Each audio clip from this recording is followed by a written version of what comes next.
ایک آدمی گھر پر دیر سے آیا۔ رات آدھی تھی اور پڑوسیوں کے کتے بھونک بھونک کر ہلکان ہو رہے تھے۔ اس نے ہمیشہ کی طرح بہت پی رکھی تھی اور اسے اپنا کوئی ہوش نہ تھا۔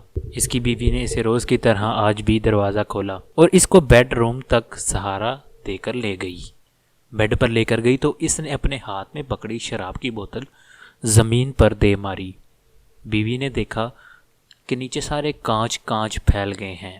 اس نے اپنے خاوند کو کچھ نہ کہا بلکہ اس کے جوتے اتارے اور پھر اس کے کپڑے اتارے، اس کے اوپر کمبل ڈالا اور اس کو سلا دیا۔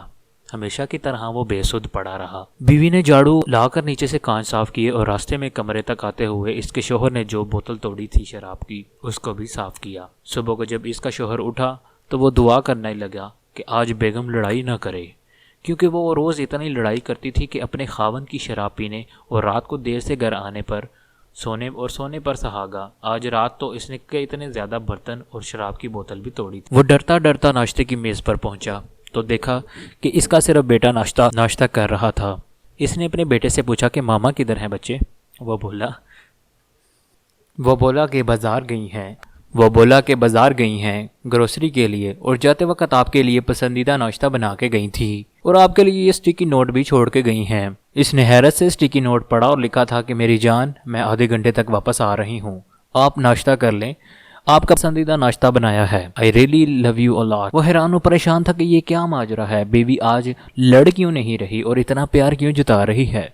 اس نے اپنے بیٹے سے پوچھا کہ تمہاری ماما کی طبیعت تو ٹھیک ہے، پاگل تو نہیں ہو گئی، میرے ساتھ اتنا اچھا سلوک کیوں کر رہی ہیں؟ بیٹا ہنسا اور اوپر سے بولا کہ پاپا، ماما نے آج مجھے جانے سے پہلے بتایا تھا کہ رات کو جب وہ آپ کے جوتے، موزے اور کپڑے اتار رہی تھیں کہ آپ پرسکون ہو کر سو سکیں، تو آپ نے اتنی پی رکھی تھی کہ آپ نے ماما کو پہچانا ہی نہیں، اور آپ نے ان کو بولا، او بی بی، میں کوئی ایسا ویسا آدمی نہیں ہوں، خدا کا خوف کرو، پیچھے ہٹو، میں شادی شدہ ہوں۔ ماما آج صبح سے گنگناتی پھر رہی تھی۔ یہ سن کر باپ بھی ہنسنے لگ گیا۔ اگر آپ اپنے رشتے ٹھیک سے نبھائیں گے تو آپ چھوٹی چھوٹی غلطیاں کر سکتے ہیں، لیکن کسی بڑی غلطی کا ارتکاب آپ کے لیے ممکن نہیں ہے۔ اپنی ترجیحات ٹھیک سے متعین کریں اور رشتوں کی قدر کریں۔ جب آپ کی ترجیحات کی درست تقرری ہوتی ہے تو آپ کی عادتیں خود بخود ٹھیک ہو جاتی ہیں۔ اگر آپ کے گھر والے آپ سے پیار کرنے لگتے ہیں اور آپ کی چھوٹی چھوٹی غلطیوں سے بھی پیار کرنے لگتے ہیں، پر یاد رہے کہ کسی بھی رشتے میں بے وفائی ناقابل معافی جرم ہے۔ آپ کیا رائے رکھتے ہیں؟ نیچے کمنٹ کر کے ہمیں لازمی بتائیں۔ ویڈیو کو لائک کر دیں، شیئر کر دیں اور ہمارے چینل کو سبسکرائب کر دیں۔ شکریہ۔